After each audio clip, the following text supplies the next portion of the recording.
अस्सलाम वालेकुम dear students.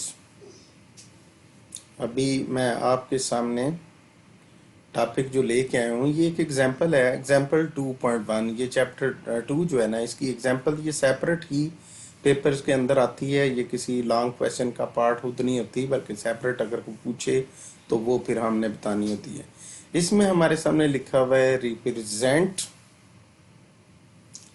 Clear लिखा हुआ है कि represent a force of 80 Newton. As I have told in the previous lecture that 80 Newton cannot be represented on paper with a line, so we have to select a suitable scale.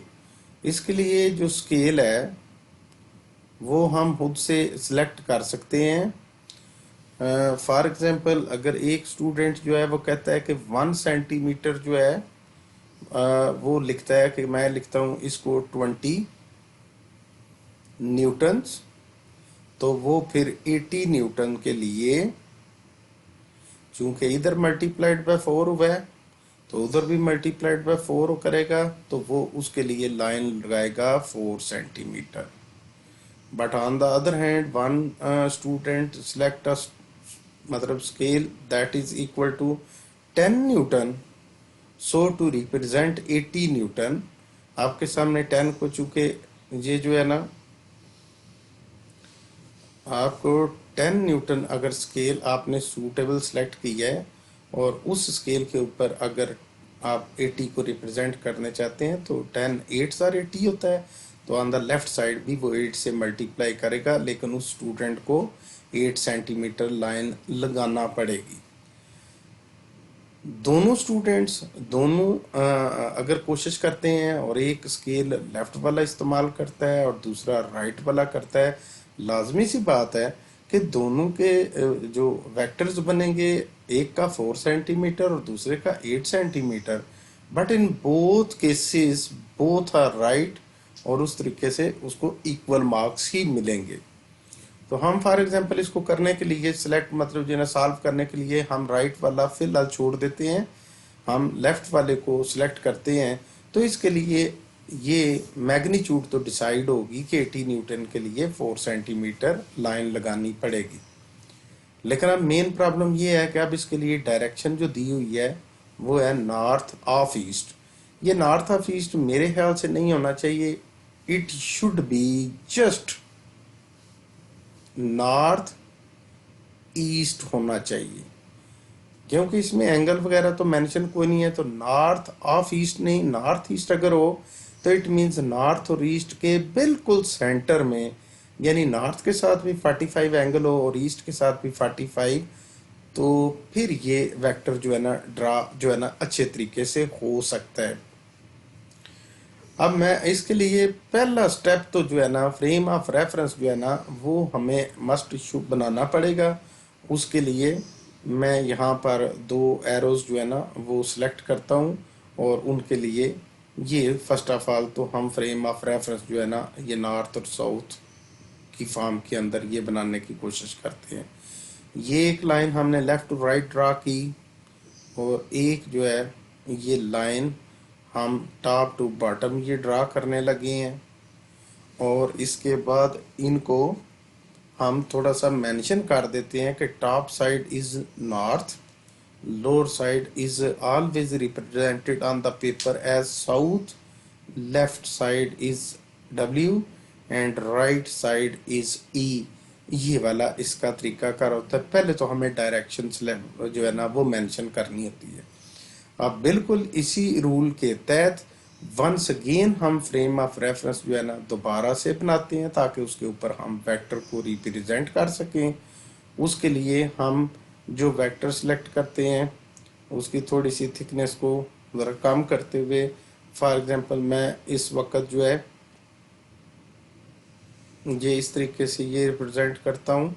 ये होगा west east, और ये ऊपर से जो नीचे है ये हो गया नॉर्थ साउथ। इनको बेशक इनके पहले नेम जो है वो हम लिख लेते हैं। ये ऊपर का एंड हो गया नॉर्थ, नीचे हो गया साउथ, लेफ्ट साइड होगी वेस्ट, राइट साइड होगी ईस्ट। अब हम 4 सेंटीमीटर लाइन लगाएंगे और उसकी डायरेक्शन क्या है, गिवन है नॉर्थ ईस्ट। नॉर्थ ईस्ट अगर डायरेक्शन हमने शो करनी है तो उसके लिए हम जो है यहाँ पे एरो सेलेक्ट करते हैं। यहाँ से कलर जो है इसका वो मतलब जो है इसमें फ़र्ज़ करें कि हम ये वाला लाइट ब्लू कलर करते हैं। ऑरिजिन से स्टार्ट होना है आपने, यहाँ से लाइन खींचनी है, ये है मतलब ऑलमोस्ट नियर ईस्ट। और अगर मैं ये करूं तो ये almost near north.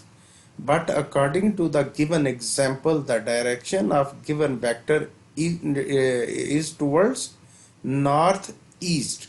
North east means कि इन बिटवीन नॉर्थ ईस्ट। तो हम अगर इस तरीके से इसकी 4 सेंटीमीटर लाइन लगाएं कि नॉर्थ से भी इसका एंगल 45 और ईस्ट से भी 45 हो, तो ये डायरेक्शन जो है इसकी ये नॉर्थ ईस्ट जो है ना वो शो हो जाएगी। अगर इसको जो है हम इस वेक्टर को नाम भी देना चाहें तो इसका नाम ओ ए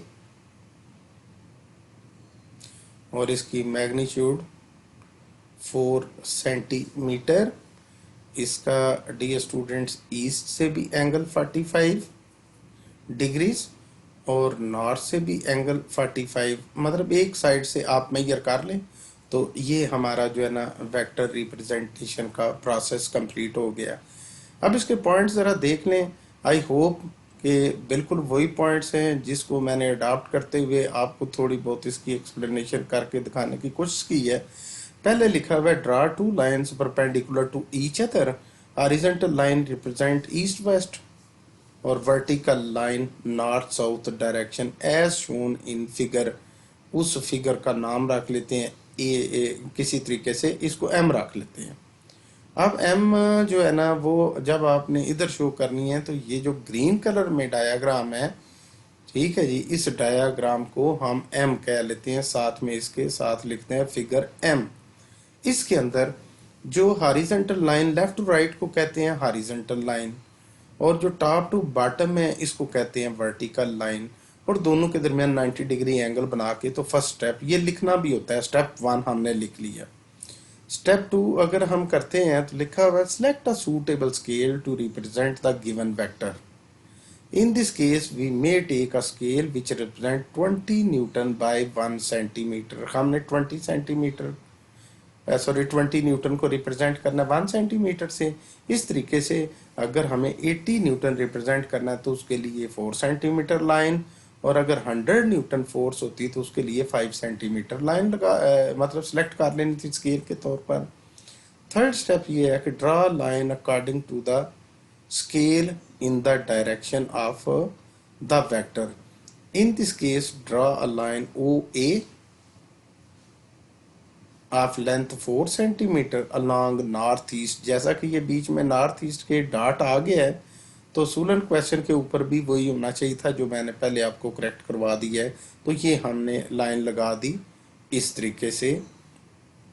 इसके आगे छोटा सा हम अगर कहना चाहें तो फिगर इसको एन कह दें और इसको भी फिगर एन कह दें तो ज़बरदस्त इसकी रिप्रेजेंटेशन हो जाएगी। फिर उसके बाद है put an arrow head at the end of the line. In this case arrow head is at point A. हमारा भी जो एरो है इस तरीके का जो आगे बना हुआ है वो वाकई ही पॉइंट ए की तरफ ही है। Thus the line OA will represent a vector that is the force of 80 Newton acting towards northeast. So dear students, in this way we have understood that how we will represent a given vector in a particular direction that is given in the example. तो इसके अलावा इसकी value अगर change भी कर दी जाए या इसकी डायरेक्शन चेंज भी कर दी जाए तो उससे कोई मसला नहीं होता। हमें उस जो गिवन डायरेक्शन होगी उसके अंदर स्केल सिलेक्ट करके तो लाइन लगाकर वेक्टर को रिप्रेजेंट करना होता है. I hope you all understood well. So dear students, अल्लाह हाफिज.